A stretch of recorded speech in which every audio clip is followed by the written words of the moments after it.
Some people don't collapse because they're weak, they collapse because they've been holding too much for too long.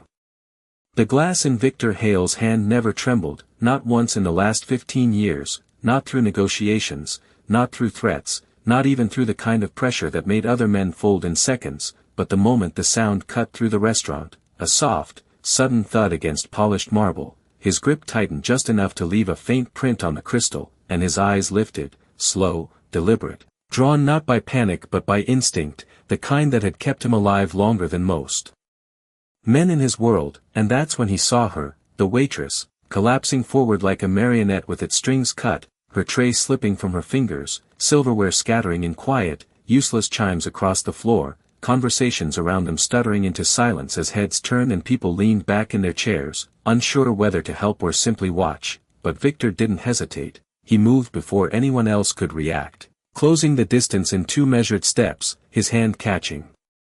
her just before she hit the ground, one arm steady at her back, the other supporting her weight with a precision that felt almost practiced, as if he had done this before, as if he understood exactly how fragile a moment like this could be, and for a second, everything else in the room disappeared, the low hum of voices, the clinking of glasses, the distant jazz playing through hidden speakers, all of it fading into something distant and irrelevant as he looked down at her face, pale, too pale.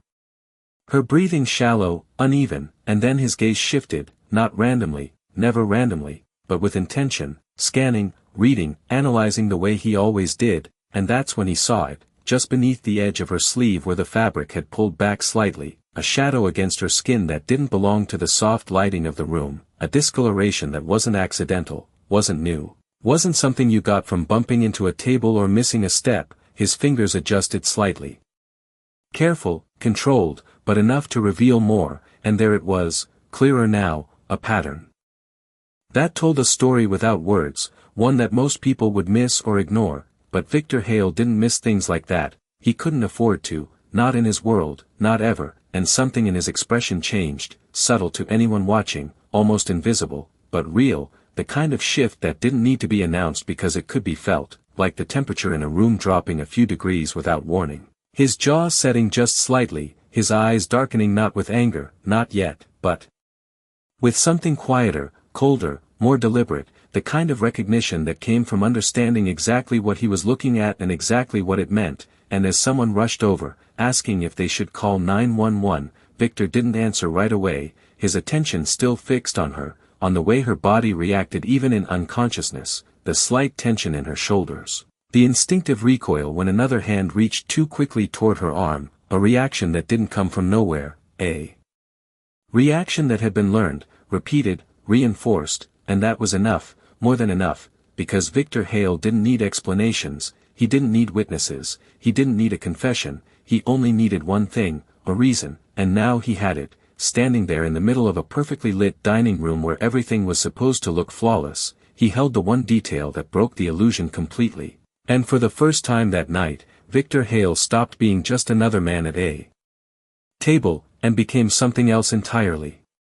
Victor did not raise his voice, he did not issue commands the way most people expected a man like him would, instead he simply looked up once and the manager was already moving, as if something unspoken had passed between them, as if the room itself understood that control had quietly shifted hands without a single announcement, and within seconds the chaos softened into something more contained. A path clearing as 2 staff members approached with careful urgency, asking questions in low tones.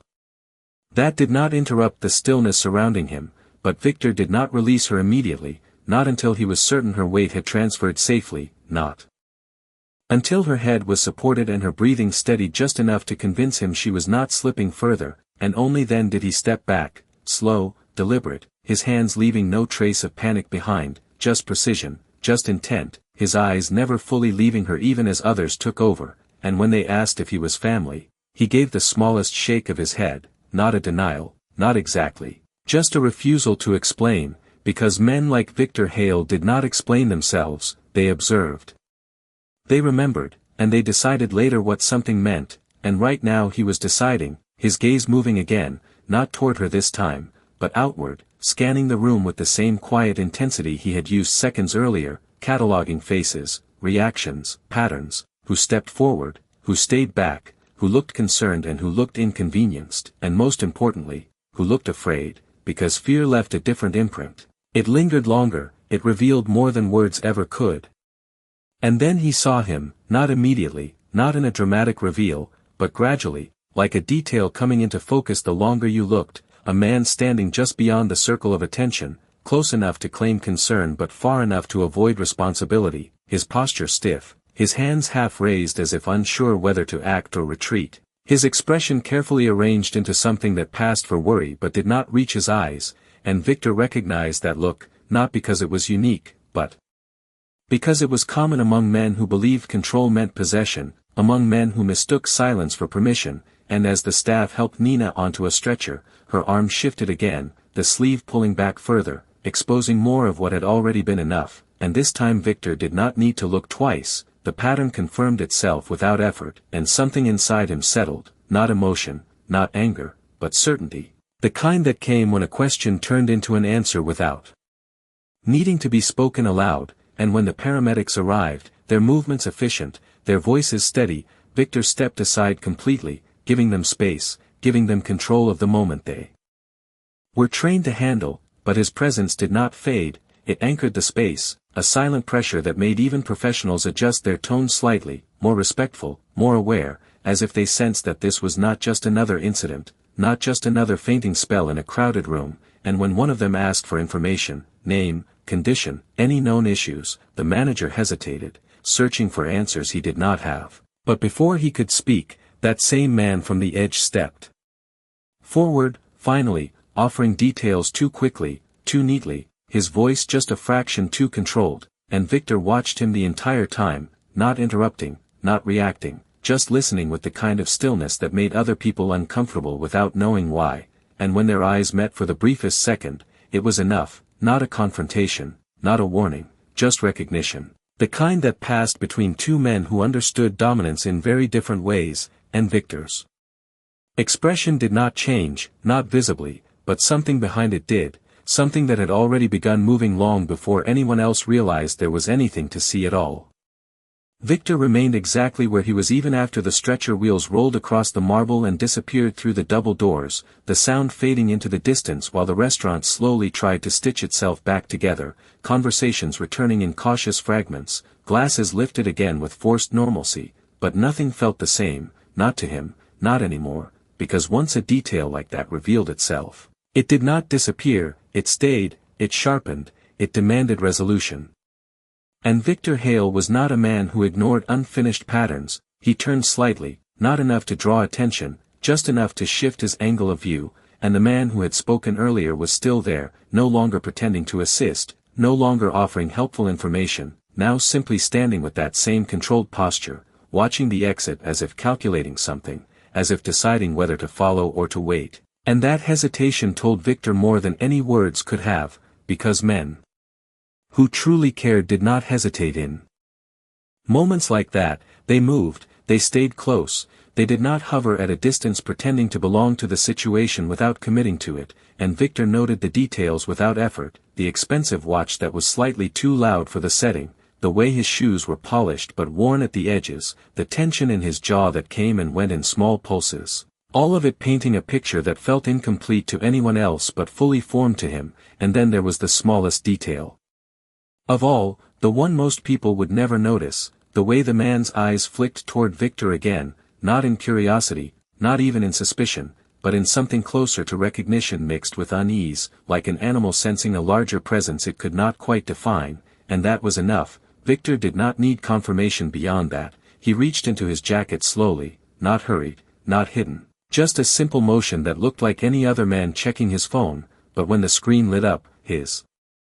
thumb moved once, precise, deliberate, sending a message that contained no explanation, no emotion, just a name and a location, because that was how his world operated, clarity without noise, action without delay, and somewhere far from the polished floors and soft lighting, that message would begin moving through channels no one in this room could see, pulling threads, connecting records, building a full picture from fragments in minutes instead of days, and Victor slid the phone back into place as if nothing had happened, as if he had not just set something in motion that would not stop until it reached its conclusion, and then he did something unexpected. He returned to his table, sat down, lifted his glass, and took a slow sip, the same calm presence as before, the same controlled breathing, the same unreadable expression, but inside, the equation had already changed. Because this was no longer about a random incident, it was no longer about a stranger collapsing in front of him, it had become something personal in the quietest way possible, not because he knew her, not because he owed her anything, but because he had seen enough to understand the story beneath the surface, and once Victor Hale understood a story like that, he did not walk away from it, he finished it, completely, and across the room, the man shifted his weight slightly, as if considering leaving, as if sensing that staying any longer might expose something he could not control, but by the time that thought formed, it was already too late, because the moment he had stepped forward and spoken, the moment his presence had intersected with Victor's attention, his path had already been chosen for him, and there was no visible sign of it, no warning, no confrontation, just a quiet certainty settling into place, the kind that did not announce itself but always arrived exactly when it needed to, and Victor's eyes, steady and cold beneath the soft light, did not follow him when he finally turned toward the exit, because they did not need to, the outcome was already moving forward, unseen, inevitable. The restaurant returned to its rhythm, but Victor did not leave with the others, he finished his drink at the same measured pace, paid without looking at the bill, and stepped outside into the night air where the city moved like it always did, unaware that something quiet had already begun shifting beneath its surface, and by the time his car door closed with a soft, controlled sound, his phone vibrated once, not repeatedly, not urgently, just once, because in his world information did not arrive in noise, it arrived complete. He glanced down, eyes scanning the screen for less than 2 seconds before locking it again. Everything he needed was already there, a name, Daniel Cross, age 34, no criminal record that would raise flags in public databases, employment inconsistent but explained away by short-term contracts, financial patterns uneven but not illegal, and then the details that mattered, the ones buried deeper, the emergency room visits that never resulted in reports, the neighbors who had filed noise complaints and withdrawn them within 24 hours, the former girlfriend who had relocated without explanation, the kind of history that did not show up as guilt in a courtroom but built a pattern that men like Victor recognized immediately, and as the car pulled into motion, smooth and silent through the late evening traffic, he leaned back slightly, not relaxing, just settling into a different kind of focus, because now it was no longer about observation, it was about sequence, about timing, about understanding how a situation like this unfolded when no one interfered and how it could be redirected without ever appearing forced. And across town, in a private hospital where everything was quiet by design, Nina Brooks lay in a room that did not match her life, clean, controlled, monitored without intrusion, her breathing steady now, her face still pale but no longer fading, and when her eyes finally opened, it was not sudden, not dramatic, just a slow return to awareness, the kind that made the ceiling feel unfamiliar for a second, made the silence feel heavier than it should, and her first instinct was not confusion, it was tension, her shoulders tightening before her mind caught up, her gaze moving quickly, scanning the room as if expecting something to follow her even here, and when a nurse stepped in, gentle, careful, explaining where she was, asking simple questions, Nina nodded too quickly, answered too quietly, the words coming out in the exact tone Victor had already identified earlier, compliant, controlled, designed to avoid attention rather than invite help, and miles away, Daniel Cross checked his phone again, then again, irritation building in small increments as his messages remained unanswered, his control slipping not in action but in expectation, because men like him relied on predictability, on routines that reassured them everything was still within reach, and tonight something had interrupted that pattern in a way he did not understand yet, and that lack of understanding created a different kind of pressure, one that would push him to act sooner than he should, sooner than was safe, and Victor knew that without needing to see it, because he had seen it before, many times, in many forms, and as his car slowed in front of a building that did not advertise its importance, he stepped out without hesitation, already moving forward in a process that required no second thoughts, because once a pattern like this revealed itself, once it crossed into his line of sight, it did not remain unfinished, not in his world, not ever. Victor did not go home that night, not because he had nowhere to be, but because when something required his attention, everything else became secondary, and the building he entered did not look like much from the outside, just another structure in a quiet part of the city where nothing seemed urgent, but inside, it operated with a precision that did not allow for delays, and as he walked through the hallway, no one stopped him, no one asked questions, because his presence itself was the answer. And within minutes he was standing in a room where information moved faster than conversation, screens lit with data, profiles assembling in real time, and the name Daniel Cross was no longer just a name, it was a timeline, a pattern, a sequence of behaviors that filled in every gap Victor had already predicted, and he did not sit, he did not lean, he simply stood there, watching the details align exactly as expected, the kind of confirmation that did not bring satisfaction, only clarity. Because clarity meant action, and across the city, Nina Brooke stared at the ceiling again, fully awake now, but not at ease, her fingers lightly gripping the edge of the blanket as if grounding herself in something real, something stable, while her mind moved faster than her body could follow, replaying fragments she did not want to revisit, and when the nurse stepped out to give her space, the silence returned, heavier this time, and her first instinct was not to rest, it was to reach for her phone, her hand hesitating for just a second before picking it up, the screen lighting her face in the dim room, unread messages stacking one after another, each one tightening something in her chest that had nothing to do with physical pain, and she did not open them right away, she already knew what they would say, not the exact words, but the tone, the pressure, the expectation hidden beneath concern, and that was enough to make her set the phone down again, her breath shallow for a moment. Before she forced it steady, because responding meant engaging, and engaging meant explaining, and explaining was something she had learned to avoid whenever possible, and somewhere else, Daniel Cross was no longer waiting, the unanswered messages turning into movement, his car pulling out into the street with a kind of urgency that was not reckless but driven, his mind building its own version of the situation, one where he was still in control, one where showing up would restore whatever had been interrupted, because that was how his world worked, control maintained through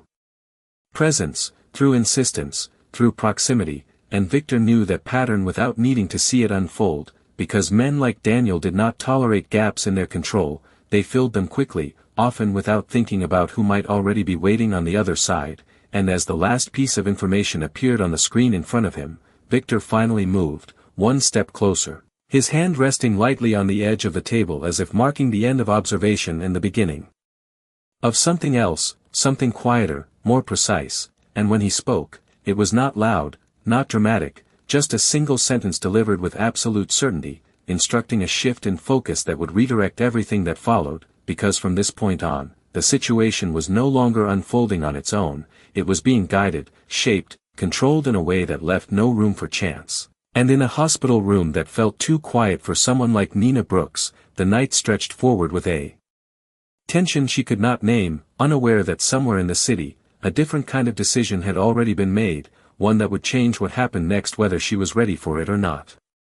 Victor did not repeat himself after giving the instruction, he did not need to, because in his world a single sentence carried the weight of execution, not discussion, and within moments the room adjusted around that command, screens shifting, data narrowing, focus tightening onto a single objective that no longer required interpretation. While across the city the hospital remained quiet in the way only private facilities could maintain, controlled lighting, muted footsteps, doors that closed without sound, and Nina Brooks sat upright now, the blanket pulled loosely around her shoulders, her posture careful, almost rehearsed, as if she had learned how to exist in spaces where she did not fully feel safe, her eyes drifting again toward the phone resting beside her, the silence from it now louder than the earlier notifications, because silence from someone like Daniel did not mean absence, it meant movement, and that realization settled into her chest with a weight she could not ignore, her fingers hovering just above the screen before pulling back again, choosing stillness over reaction, because stillness had kept things from escalating before, or at least delayed it, and sometimes delay felt like the only form of control she had left, but outside, control was already shifting in ways she could not see, Daniel Cross's car cutting through traffic with growing impatience, his grip on the wheel tightening not out of fear but out of certainty, the belief that showing up would resolve everything, that proximity would restore whatever distance had disrupted his routine, because that was how he had always managed situations, by inserting himself directly into them until the outcome aligned with what he expected, and he did not question that approach now, not even for a second, because he had never been given a reason to, not until tonight, not until something interrupted the pattern he relied on. And as he approached the hospital, slowing just enough to pull into the entrance,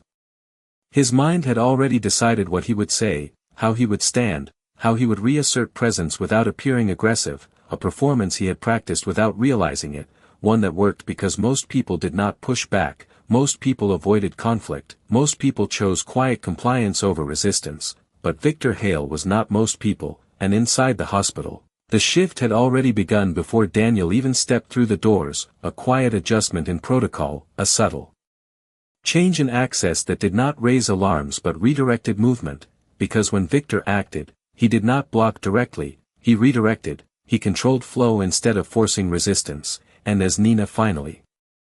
stood, her feet touching the cold floor for the first time since she had arrived, there was a moment where she simply paused, her balance steady but her thoughts not, as if she were standing at the edge of something she did not fully understand, something changing just beyond her awareness, and at that exact moment, Victor stepped into a different room across the city, his presence alone enough to signal that the next phase had begun. Not louder, not faster, but more precise, more intentional. Because everything up to this point had been observation, confirmation, alignment, and now it was something else entirely, something that did not require explanation, only execution, and for the first time since the moment she had collapsed, Nina Brooks was no longer moving through the situation alone, even if she did not know it yet. Nina did not move toward the door right away even after she stood, her body balanced but her instincts holding her in place, because something felt different in a way she could not explain, not safer exactly, but quieter, as if the pressure that usually followed her had not caught up yet, and that absence made her hesitate more than its presence ever had, her eyes shifting toward the hallway just as a nurse re-entered, offering a calm smile that did not feel forced, asking if she needed anything. If she felt steady enough to walk, simple questions that carried no weight, no hidden expectation, and for a moment Nina did not answer, not because she could not, but because she was trying to understand why this moment felt unfamiliar, why the usual urgency to respond, to comply, to anticipate someone else's reaction was not pressing down on her the way it always did, and across the building, Daniel Cross stepped through the entrance with the same confidence he carried everywhere, his posture straight, his expression controlled, already prepared to speak before anyone asked him a question, but the front desk did not respond the way he expected, the receptionist polite but firm, asking for identification, for verification, for details that slowed him down in ways he was not used to, and when he gave Nina's name, the pause that followed was just long